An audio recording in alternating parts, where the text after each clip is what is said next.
This is the Comica Vimo, or possibly Vimo C, another of the tiny dual-channel wireless microphones that seem to have been popping up all over the place in the last couple of years. I was sent the Comica Vimo system for free for review, but I was not paid to make a review. They haven't given me money and said make us an advert, and when they sent it to me, one of the conditions I had of them sending it was that this would be truly my own opinion. So I promise you absolutely what you're about to hear is my own opinions on the system, and I did tell them, look, I will mention any bits that are either good or bad, and if you're willing to send me the product, that'll be fine, and they did. So what you're hearing is my honest opinions. Unless specified otherwise, all the audio you're hearing is from the Comica Vimo system. As you can see, I've got it clipped to me right now. I should point out that the room I'm in when I'm doing any of these pieces to camera is an untreated room. There's a bit of soft furnishings around, but not much else. The walls are bare, so it is a little bit echoey and not therefore the optimum place to be doing any audio tests in, but it's what I have available to me. And the audio is going mostly into a Sony AX53 camcorder, except for these pieces to camera, which are into a Sony HXR NX80. Similar sort of thing though. What you get in the C3 is a solid case with padding inside which holds some cables, plus a plastic charging box which itself contains two microphone transmitters and a receiver. The charging box has its own battery, so it charges the mics and receiver while they're in there, and then you recharge the box via USB-C on the bottom. The box has 4 blue LEDs to indicate its state of charge, and Comica say it'll do 2 full recharges of all the items. If you lose the box, the gear can all be individually recharged over USB-C as well. Also included are fluffy wind jammers, which just push over the end of the microphones. And you get both 3.5mm TRS and TRRS cables for connection to camcorders or smartphones with a headphone jack. If you want to plug the system into a phone via Lightning or USB-C, you will have to buy a different cable. That doesn't come included with it.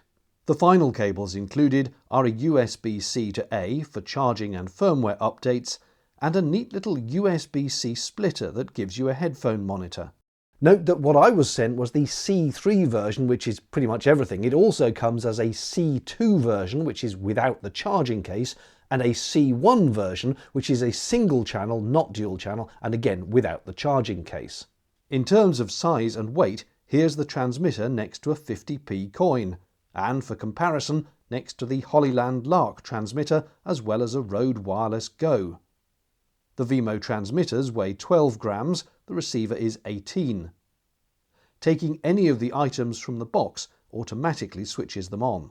The Hollyland unit does this too, and after further use with it, I've actually found it to be quite annoying because I don't always want the system immediately turned on as soon as I take it out of the case. Sometimes I want to fiddle about with the camera, just attach the receiver to it, and then you have to put it on the talent maybe a little bit in advance of when they need it. So actually it would be more useful to me if they didn't turn on when they were pulled straight out of the box, but that is what they do. You can turn them off again, but it means you have to spend a few seconds every time you take them out turning them off, which is slightly annoying.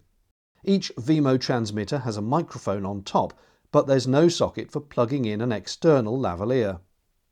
On the side there's an on-off button which you can also tap to mute the microphone. There's a second button which you tap to engage a built-in noise reduction system, or long press to re-pair it with the receiver, which normally you shouldn't have to do. A single LED flashes blue when the mic is unconnected to the receiver and goes solid when connected. Like the Hollyland units, that LED turns green when the noise reduction is switched on, and red when the mic is muted. The back has a belt clip which will still open when the wind jammer is on, unlike the one on the Hollyland Lark, which gets in the way. One advantage of the Comica Vimo over the Hollyland Lark is that it has a useful screen on the receiver, which shows battery state of the receiver and transmitters, received signal strength, audio metering, audio output level, whether the channels are muted, and how the audio output is configured. The receiver has the same on-off button, and tapping this switches between outputting the sound as either both channels mixed to mono, stereo, which is actually dual mono, in other words one channel sent to left and one to right, and there's a safety track option where you get mixed mono on each channel, but one side is sent quieter than the other in case of any unexpected peaks. Whilst the transmitters set their own input gain, the output from the receiver can be altered per channel in 4 discrete steps using the buttons on the side. Just click to increase each channel from 1 to 4 and back to 1 again.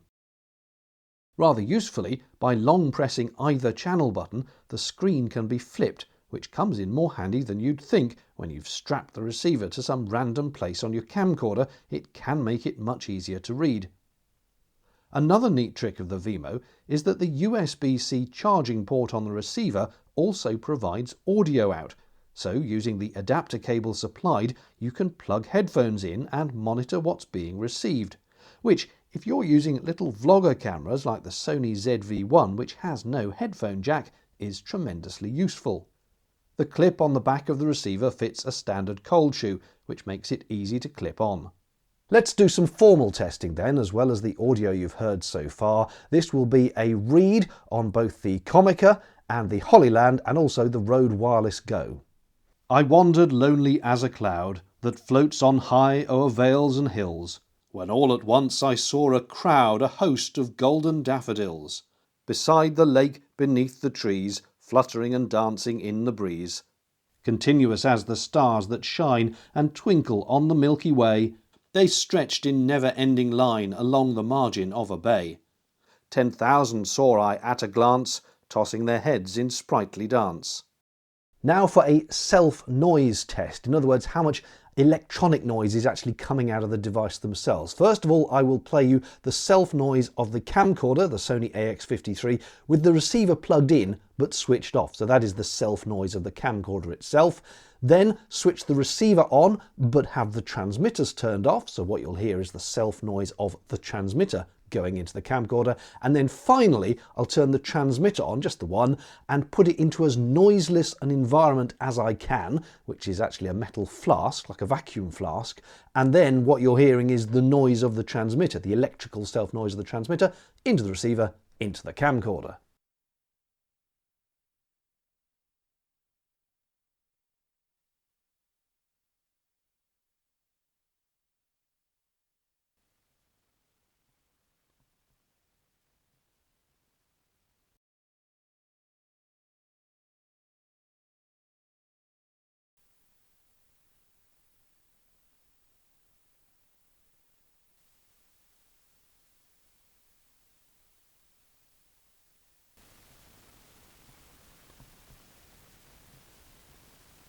I must make it clear, of course, I'm sure you know already, that whatever you're listening on will very much affect how you perceive the audio quality. So if you're listening on some rubbish headphones or some rubbish loudspeakers, then you might be thinking it sounds terrible. Whereas if you are listening on studio grade monitors or some really nice headphones, you will hear a much better impression of how everything sounds. Now, what about a range test?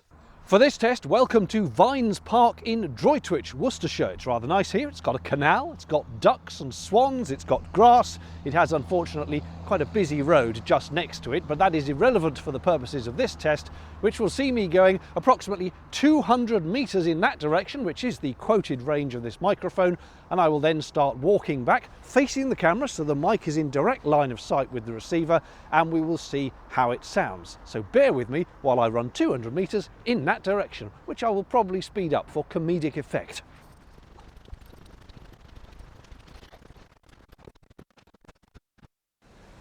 According to Google Maps, this bridge over a canal lock is 200 metres away, so I shall now walk back and we shall see at what point the audio cuts in or out, or how it generally sounds.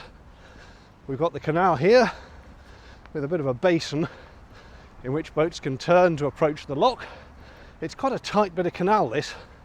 Then there's the Droitwich barge canal, which comes up from the River Severn, and right here it then joins the Droitwich Junction Canal, which takes you up to Hanbury.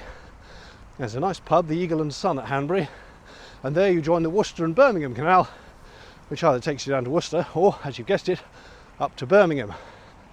On my right here, which you can't see, we have the River Stour. It's more like a stream really at this point, but it does sometimes get quite ferocious if there's been heavy rain.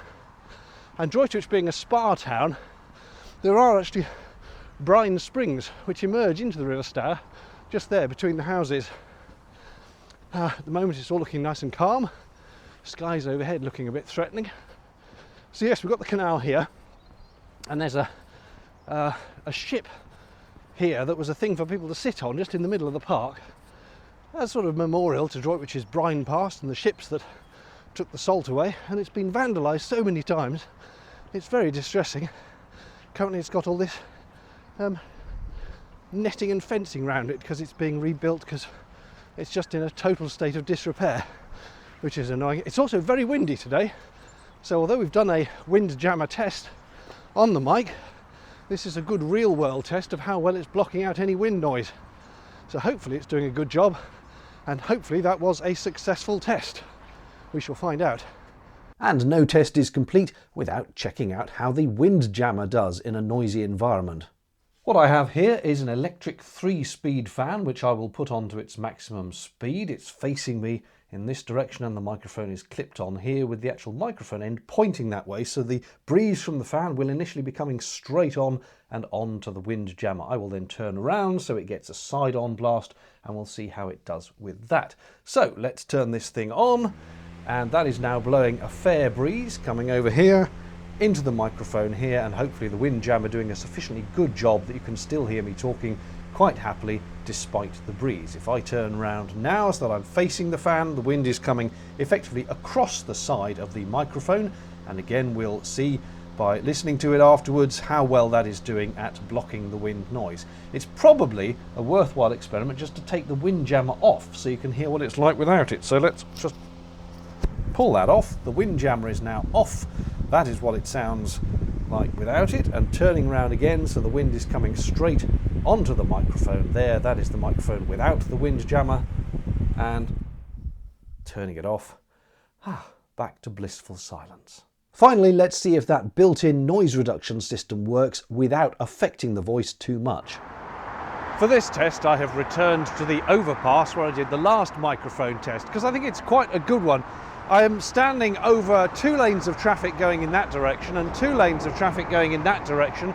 The speed limit's 60 miles an hour, so there's quite a continuous rush of noise. Also, I forgot to mention this in the last one, but about, I don't know, a few hundred yards in that direction, there's also the M5 motorway, so it's a little bit distant, but it just adds to the general ambience of the roar of traffic. So you're currently hearing me with no noise reduction turned on. This is just with the microphone and with the noise. So what I'll do now is just press the button on the mic. Hang on. The little light has gone green, and now the noise reduction system, I don't know whether it's actually in the microphone or in the receiver, but either way the noise reduction system is turned on, and in theory it should be wiping out some of that background traffic noise whilst enabling you to hear me clearly, hopefully without too much degradation of the sound of my voice, because depending on how strong the noise reduction is, it may or may not be audible in my voice. What I'll do now is just switch it back off again, so I'll keep talking as I do so. Press the button once and we're back to a little blue LED, no noise reduction, presumably the sound of the traffic, all very loud again in your ears. And that is the test of the Comica Vimo noise reduction system. If you want to do a live stream or something where you simply can't do any post-processing on the sound, a noise reduction system that's built in could be very handy.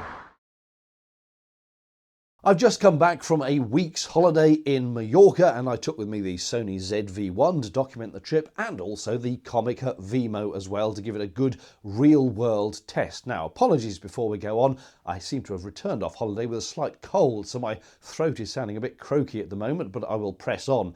And here are my conclusions after using the microphone. First of all, I think it's got good audio quality. A microphone like this needs to do one straightforward thing in my opinion, and that is let you hear the person speaking nice and clearly without being too muddy or too hissy or too trebly, and this does exactly that. Yes, you can start talking to audio purists to talk about the tonality of different microphones and that, but honestly, really that's for much more expensive gear. When you're buying something like this, you just want it to hear the person talking and do a good job, and it does that. quite clearly, from the test I did, the noise reduction that's built in, whilst effective, is dialed up far, far too high. Yes, it got rid of all the background noise, but it also massively got rid of large chunks of my voice as well. So that needs dialing back by Comic to about, I mean, quite a substantial amount. I'd say it needs dialing back to about 60% of where it was. If that were an effect in my editing software, I'd definitely be taking that down to about 60, 70% of where it was. Now, this thing can be updated by firmware, so maybe that is a change that Comica can make. And in terms of electrical self-noise, it's a little bit noisier, I think. In a very quiet environment like this room, where there isn't anything to mask it, I think there's a little bit too much hiss coming off it, but I'm being really picky here, and honestly, if you want something sounding better than that, you're going to have to spend a lot more money. Plus, if you are in any kind of environment where there is general ambient sound, you're not going to hear it. For example, here is a clip of me talking while out on holiday in Mallorca. I've come here for a week's holiday and a bit of sunshine just to get away from the grimness of the British winter. Though having said that, the forecast here in the next couple of days is torrential rain, so it'll be just like being at home. As for the rest of my conclusions, I've had to make some notes because there are quite a lot. The windjammer works very well. However, it is prone to falling off. I mean, it literally just pushes on, and if you brush it against something, it can fall off, and you might not even notice it falling off. So Comica could probably do well with selling just a little bundle pack of spare windjammers for these microphones, because I nearly lost this on a couple of occasions. I was pleased that the microphone achieved its stated range, 200 metres. The signal didn't even drop out the whole way I was walking back from that test in Vines Park. I was facing the camera, so the microphone was always pointing at the receiver, but that's what, again, you would expect on a system like this, and it performed as they stated, 200 metres range. In terms of the battery, they quote an 8-hour runtime. Now, I have not done a full continuous 8 hours recording, but again, while I was on holiday, I went out one morning, switched the transmitter and receiver on, and then went for a very long walk, filming as I went. After, I think it was 3 hours, the battery display on the receiver was showing roughly 50%. I mean, the battery meter is only that small, so you can't get an accurate reading off it, but it was showing roughly half full. So you may well get 8 hours. I would say probably 6 is certainly very much achievable. Now, that was the receiver battery reading. I forgot to look at the transmitter battery reading, but they both seem to be holding up pretty well after 3 hours. So really no issues there with some long form recordings. The latency of the sound is quoted by Comica as 20 milliseconds. Now that's a bit high to my taste. That's half a frame at 25 frames per second, which is the UK, Europe and I think Japan standard.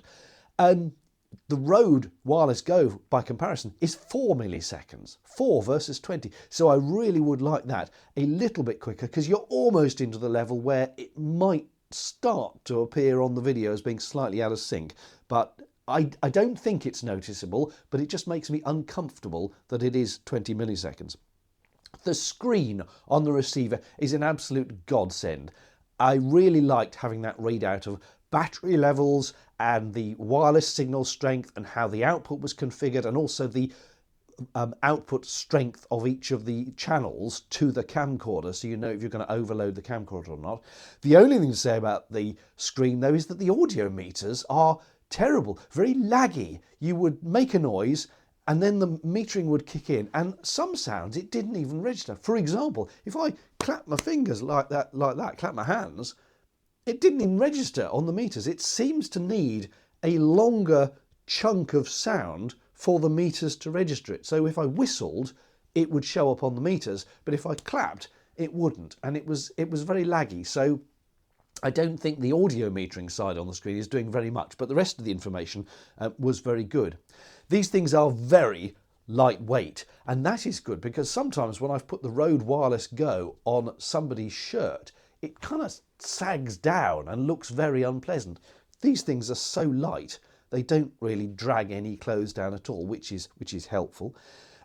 There is no recording capability on these microphones. Again, the Rode Wireless Go, much more expensive, has an inbuilt recorder. So if you lost the signal, you've always got the backup of the device doing a recording. So if you're doing something like wedding videography, you do want that backup capability. If that kind of thing isn't an issue, if you're just a vlogger and you're talking to camera and you can either play the recording back immediately and check it was okay, or you're doing live streaming or something where recording is pointless, it doesn't matter. So that's just one thing to be aware of.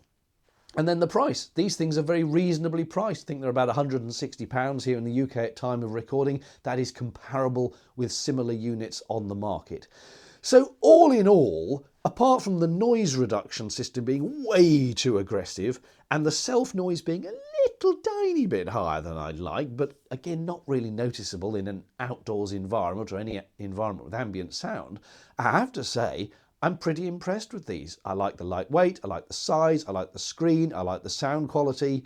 All in all, I would genuinely say it's a thumbs up from me. So I hope this review was useful, and thank you very much for watching. Cheerio!